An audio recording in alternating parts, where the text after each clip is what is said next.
किसी समय की बात है, एक गांव में मोहन नाम का एक गरीब किसान रहता था। वह बहुत मेहनती और दयालु था।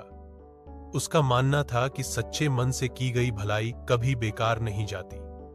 मोहन रोज सुबह जल्दी उठकर खेतों में काम करता और जो भी फसल उगती उसे गांव में बेचकर अपना जीवन यापन करता। एक दिन जब वह अपने खेत में हल चला रहा था तो उसने देखा कि एक घायल कबूतर जमीन पर पड़ा था। मोहन को दया आ गई और वो कबूतर को उठाकर अपने घर ले गया। उसने उसकी देखभाल की, दवा लगाई और दाना पानी दिया।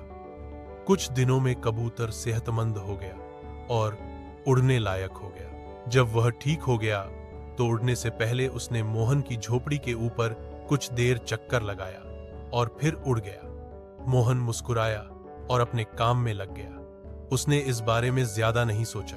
कुछ दिनों बाद एक दिन सुबह मोहन अपने खेतों में काम कर रहा था कि उसने अपने घर के आंगन में एक चमकती हुई पोटली देखी।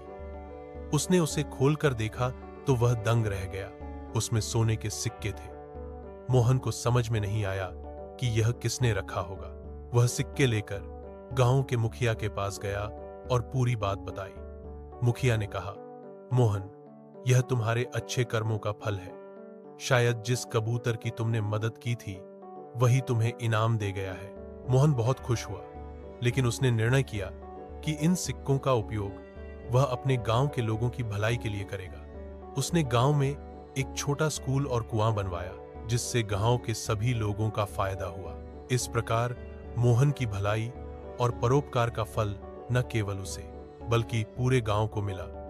यह कहानी हमें सिखाती है कि किसी का भला करो तो वो कभी बेकार नहीं जाता और सच्ची सेवा का फल जरूर मिलता है। कहानी अगर आपको अच्छी लगी हो तो वीडियो को लाइक करें और ऐसी ही मजेदार कहानी के लिए हमारे चैनल को सब्सक्राइब करें। धन्यवाद।